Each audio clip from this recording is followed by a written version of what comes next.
Hello guys, I am a NEET aspirant and NEET exam के लिए सिर्फ 6 month बाकी है एंड मेरा फिजिक्स और केमिस्ट्री अभी भी इनकम्प्लीट है। पर जूलॉजी एंड बोटनी कंप्लीट हो चुका है पूरा सिलेबस, सिर्फ रिवीजन बाकी है। तो आज है 22 अक्टूबर एंड आज मुझे करना था कॉकरोच एंड फ्रॉग का रिवीजन। तो सबसे पहले मैंने कैलेंडर पे आज का डेट मार्क कर लिया था, फिर मैंने अपना टू डू लिस्ट बनाया। तो ये है मेरा डेली टारगेट स्टडी प्लानर, जिसमें मैं हर एक छोटी छोटी बात लिख लेती हूँ। तो आज बेसिकली मुझे कॉकरोच के नोट्स रिवाइज करने थे एंड बहुत सारे मॉड्यूल से भी क्वेश्चंस प्रैक्टिस करने थे, जैसे कि catalyst, know your NCERT, and मुझे फ्रॉग के सिर्फ नोट से रिविजन करने थे एंड कल का कुछ टॉपिक बच गया था, वो सारे रिविजन करने थे। तो सबसे पहले मैं अपना कुछ सीक्रेट रिवील करती हूँ। मैं कुछ स्टडी प्लानर्स यूज़ करती हूँ जो कि बहुत हेल्पफुल रहता है मेरे इस पूरे जर्नी में। तो पहला है टू डू लिस्ट, जिसके बारे में मैंने पहले ही बता दिया है, एंड दूसरा है आवरली स्टडी प्लानर, जिसमें मैंने हर एक घंटे को 15 मिनट्स करके डिवाइड कर रखा है। एंड तीसरा है वीकली स्केड्यूल, इसमें 1 वीक का एक हिसाब मैं लिख लेती हूँ। And fourth but not the list, monthly schedule, इसमें मैं 1 महीने में जो जो चैप्टर्स कंप्लीट करना है वो लिख लेती हूँ। एंड फिफ्थ मेरा सबसे इम्पॉर्टेंट टास्क वो है चैप्टर वाइज टास्क। इन सभी के बारे में किसी और दिन बताऊँगी, फिलहाल के लिए ये जान लो इसमें रहता है short notes, mind maps, road maps and chapters को कितने बारी कंप्लीट करना है वो सब इसमें रहता है। आगे अक्टूबर की प्लानिंग भी मैंने कर लिया था, जिसका कोई सेंस नहीं बनता क्योंकि ऑलरेडी ये महीना ख़त्म हो चुका है और सिर्फ 8 से 9 दिन ही बाकी है। फिर भी मैंने लिख लिया था और मैं बता दूँ ये मेरा टाइम टेबल है, जिसमें 14 आवर प्लस स्टडी करने का टाइम मिलता है मुझे। इस टाइम के अंदर मैं सारे टारगेट्स कंप्लीट कर लेती हूँ जो कि टू डू लिस्ट में है। मैं पढ़ने बैठी थी तो नोट्स बुक और एक रफ नोट लेके, क्योंकि मुझे पढ़ते पढ़ते लिखने की अच्छी आदत है। तो देखो, टू डू लिस्ट में मैंने कॉकरोच के लिए अलग से बुक रीड और क्वेश्चंस प्रैक्टिस लिखा था, क्योंकि मॉड्यूल में एक अलग से एक चैप्टर है सिर्फ और सिर्फ कॉकरोच के लिए, एंड उसमें 185 क्वेश्चन है अलग से, एंड बहुत ही डिटेल्स में दिया हुआ है कि एनसीईआरटी या फिर पीडब्ल्यू मॉड्यूल्स में भी इतने अच्छे से इतने डिटेल से नहीं दिया हुआ है। जैसे कि तुम देख सकते हो कॉक्सा, ट्रोकैंथर, टिबिया, पल्वीवुलस।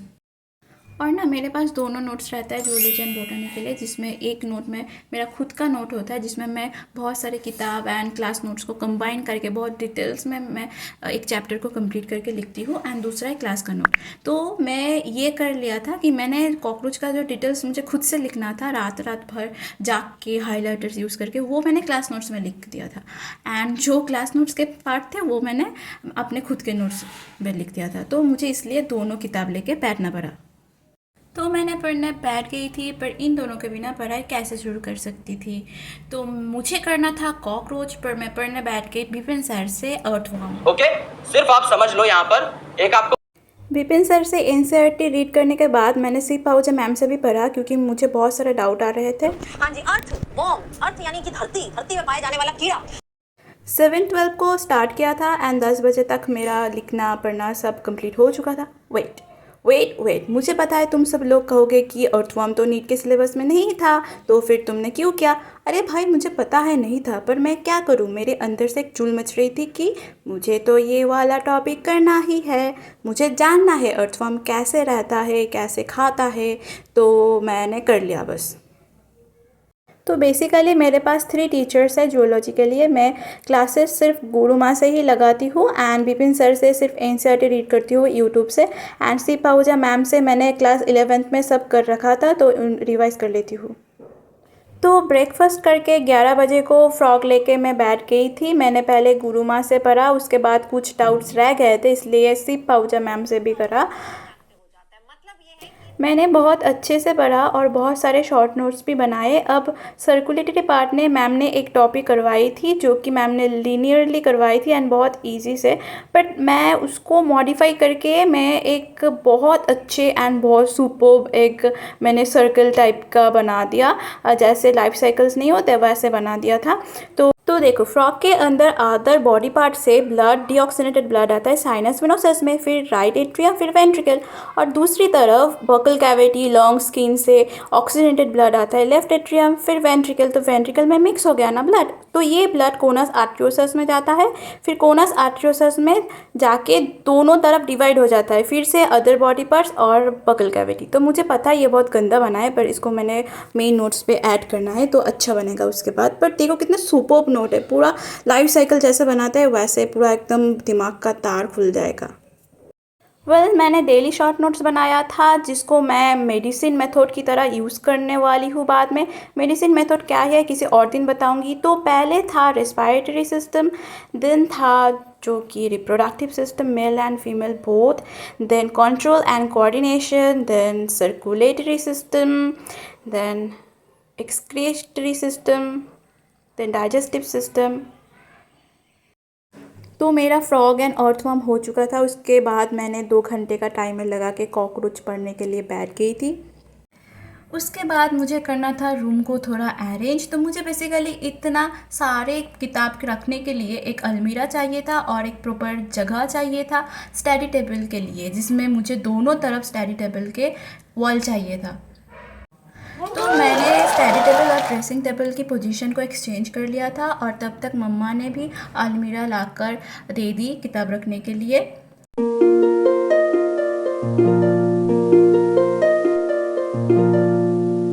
और ये है मेरा प्रिंटर जिसको देख के मुझे आता है गुस्सा, क्योंकि पहले एक ईयर में ये 9 बार ख़राब हो चुका है एंड अभी भी 2 दिन पहले ख़राब होके पड़ा हुआ है। तो पहले कुछ ऐसा था ड्रेसिंग टेबल की पोजीशन, अब बेड साइड पर आ चुका है। तो मैं नहाकर आई थी तभी मुझे कुछ पार्सल रिसीव हुआ जिसके अंदर थे मेरे स्किन केयर प्रोडक्ट्स जो कि ख़त्म हो चुके थे, इसलिए मैंने ऑर्डर करवाए थे। फिर मैं थोड़ी देर 1 घंटे के लिए पढ़ने के लिए बैठ गई। उसके बाद मैं मार्केट गई, मार्केट से आके फिर पढ़ने के लिए बैठ गई। पर उससे पहले ये सुनो।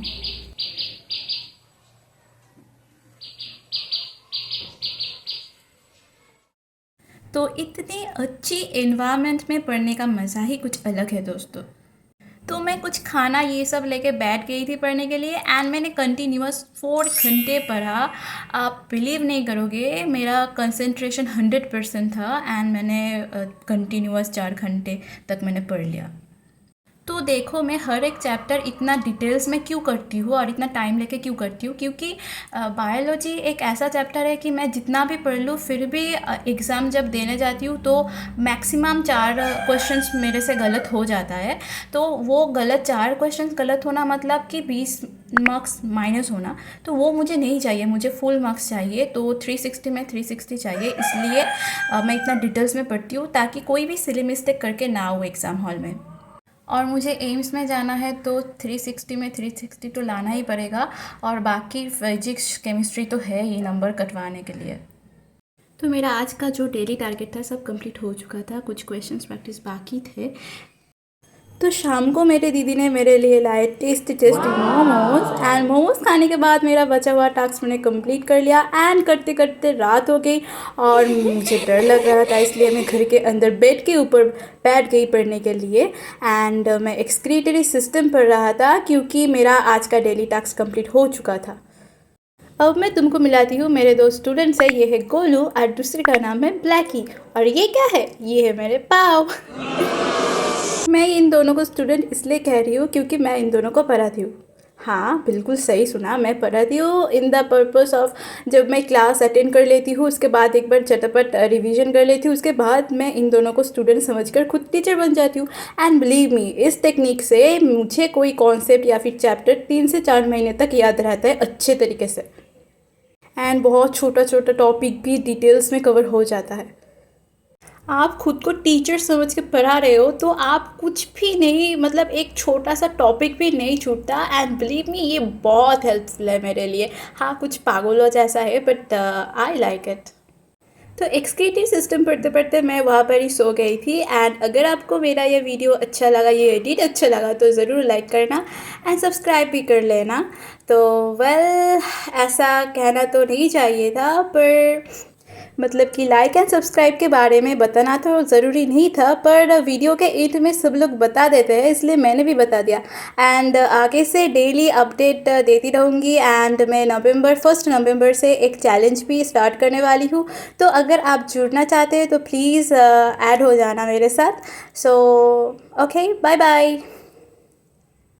Bye, see you tomorrow.